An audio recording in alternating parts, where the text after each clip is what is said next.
মালয়েশিয়ায় শ্রমিক পাঠাতে বাংলাদেশের কাছে বৈধ ও যোগ্য এজেন্সির তালিকা চেয়েছে দেশটির সরকার। বাংলাদেশ হাইকমিশনকে 15ই নভেম্বরের মধ্যে এসব যোগ্য এজেন্সির তালিকা জমা দিতে হবে। সোমবার মালয়েশিয়ার পররাষ্ট্র মন্ত্রণালয় থেকে দেয়া চিঠিতে জানানো হয়, তালিকাটি পরবর্তীতে মালয়েশিয়ার মানব সম্পদ মন্ত্রণালয় নির্ধারিত মানদণ্ড অনুযায়ী যাচাই বাছাই করবে। মালয়েশিয়া সরকার যেসব মানদণ্ডে বেসরকারি রিক্রুটিং এজেন্সি বাছাই করবে সেগুলো হলো ন্যূনতম 5 বছরের লাইসেন্স, 3 বছরে অন্তত 3000 শ্রমিক পাঠানোর অভিজ্ঞতা, অন্তত 3টি দেশে শ্রমিক পাঠানোর রেকর্ড, এছাড়া সুশৃঙ্খল আচরণের সনদ, বৈধ লাইসেন্স ও আইনি কার্যক্রমের প্রমাণ থাকার পাশাপাশি আন্তর্জাতিক নিয়োগদাতার কাছ থেকে অন্তত 5টি লিখিত সুপারিশপত্র থাকতে হবে। এ বিষয়ে আরো জানাতে বার্তাকক্ষ থেকে যোগ দিচ্ছেন আমাদের সহকর্মী খালেদ রায়হান। রায়হান, কোন কোন এজেন্সিকে এই ক্ষেত্রে প্রাধান্য দেওয়া হচ্ছে আর কবে থেকে মালয়েশিয়ায় শ্রমিক পাঠানো শুরু হবে?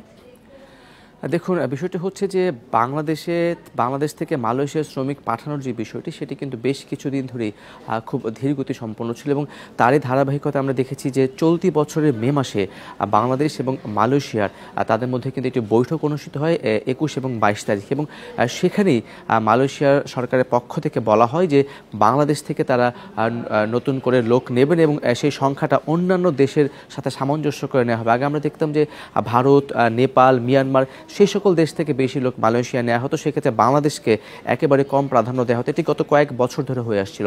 সেই ধারাবাহিকতায় কিন্তু তারা বলছিল যে তারা একটি মানদণ্ড নির্ধারণ করে দিবেন এবং সেই মানদণ্ড অনুযায়ী রিক্রুটিং এজেন্সিগুলো বাংলাদেশ থেকে মালয়েশিয়ায় শ্রমিক পাঠাতে পারবেন। সেই ক্ষেত্রে তারই ধারাবাহিকতায় গতকালকে তারা কিন্তু একটি চিঠি দিয়েছে বাংলাদেশকে এবং সেই চিঠিতে তারা 10টি মানদণ্ড উল্লেখ করেছে এবং তার মধ্যে সবচেয়ে বড় যে মানদণ্ড সেটি হচ্ছে যে সকল রিক্রুটিং এজেন্সি মালয়েশিয়ায় শ্রমিক পাঠাতে পারবেন তার মধ্যে তাদের কমপক্ষে 5 বছরের বৈধ লাইসেন্স থাকতে হবে এবং এই গত 5 বছরে যাদের লাইসেন্স আছে বৈধ, তারা অন্তত 3000 জনকে বিভিন্ন দেশে পাঠিয়েছে এবং সেই বিভিন্ন দেশে অন্তত 3টি দেশে পাঠানোর অভিজ্ঞতা সেই রিক্রুটিং এজেন্সিগুলোর কিন্তু থাকতে হবে।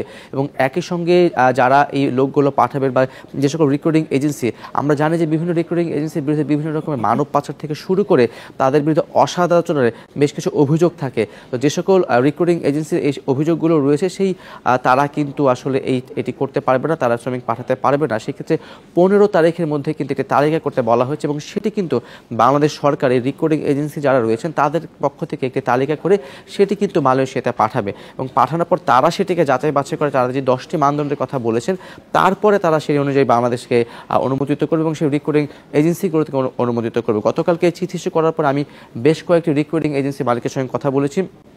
তারা যেটি বলছেন, এই রিক্রুটিং এজেন্সি তালিকা করার ক্ষেত্রে সরকার যাতে কোনো রকম বা সরকারের সংশ্লিষ্ট কর্তৃপক্ষ যাতে কোনো রকমের স্বজনপ্রীতি না করেন সেই বিষয়টির দিকে তারা লক্ষ্য রাখতে বলছেন। কারণ বাংলাদেশে যেই কয়েকটি রিক্রুটিং এজেন্সি রয়েছে বৈধ, তাদের মধ্যে কিন্তু একটি বলা যায় প্রতিযোগিতা চলে এবং সেক্ষেত্রে অনেকেরই কাগজপত্রে কিছু ব্যত্যয় থাকে। সেক্ষেত্রে ভুল কোনো কাগজপত্র দেওয়ার কারণে যদি মালয়েশিয়া সরকার সেটিকে প্রত্যাখ্যান করে বা সেটিকে নাকচ করে দেয়, তাহলে কিন্তু সেটা বাংলাদেশের ভাবমূর্তির জন্য একটি প্রশ্ন হয়ে দাঁড়াবে এবং একই সঙ্গে যেহেতু নতুন করে মালয়েশিয়ায় শ্রমিক পাঠানোর একটি দ্বার উন্মোচিত হতে যাচ্ছে, সেই ক্ষেত্রে যদি অবৈধ রিক্রুটিং এজেন্সি বা কাগজের ফাঁকফোকরে বা আইনের ফাঁকফোকরে কাউকে পাঠানো হয়, সেটিও কিন্তু বাংলাদেশের ভাবমূর্তি ক্ষুণ্ণ করতে পারে বলে তারা বলছেন। সেক্ষেত্রে যে 10টি মানদণ্ড দেওয়া হয়েছে, যে কয়েকটি রিক্রুটিং এজেন্সি এই 10টি মানদণ্ড পূরণ করতে পারে তাদেরকেই যাতে তালিকাভুক্ত করা হয় সেটি কিন্তু তাদের পক্ষ থেকে বলা হচ্ছে।